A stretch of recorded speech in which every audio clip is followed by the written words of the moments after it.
Today we're gonna talk a little bit deeper about conscious breathing. We're gonna discuss inhaling, retaining, and exhaling, because this is the most important thing when we do conscious breathing. And usually when we breathe, this just happens naturally and we are not paying attention to it.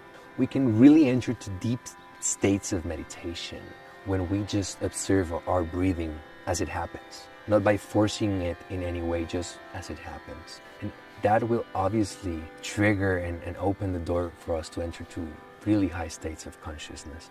But what I want you to really be conscious today is how we can project our breathing and really harvest energy, harvest more amount of everything our breathing can offer us.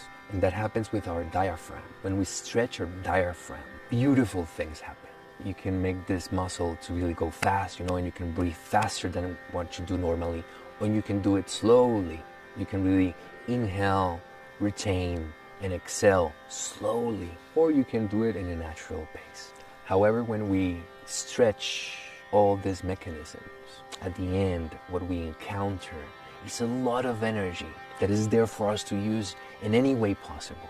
For us to meditate, for us to do exercise or move or create, live our life. Because that's what life energy is, for us to do whatever we want in life. So usually we are not trained to be and inhabit our breathing slowly or fast. It is really weird for us. But for example, when we do fast breathing, it can give us a lot of rushes of energy. We can feel heat and things going like around our body, effervescent sensations all over the place. So when we are able to inhale slowly, to hold our breathing and then exhale slowly, we enter to really intense spiritual dimensions of ourselves. That energy that rises opens the door for us to go to new places of ourselves, things that we need to discover or learn. But usually when we do all this, our mind feels frustrated or wants to stop or feels afraid,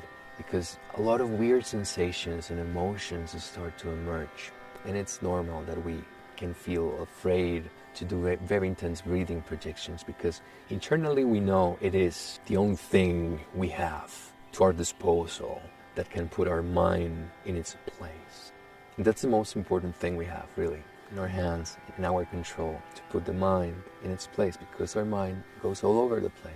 So that's why we learn to do conscious breathing, to stretch the diaphragm, to contain the air for a minute and not feel that we are drowning, that we need air.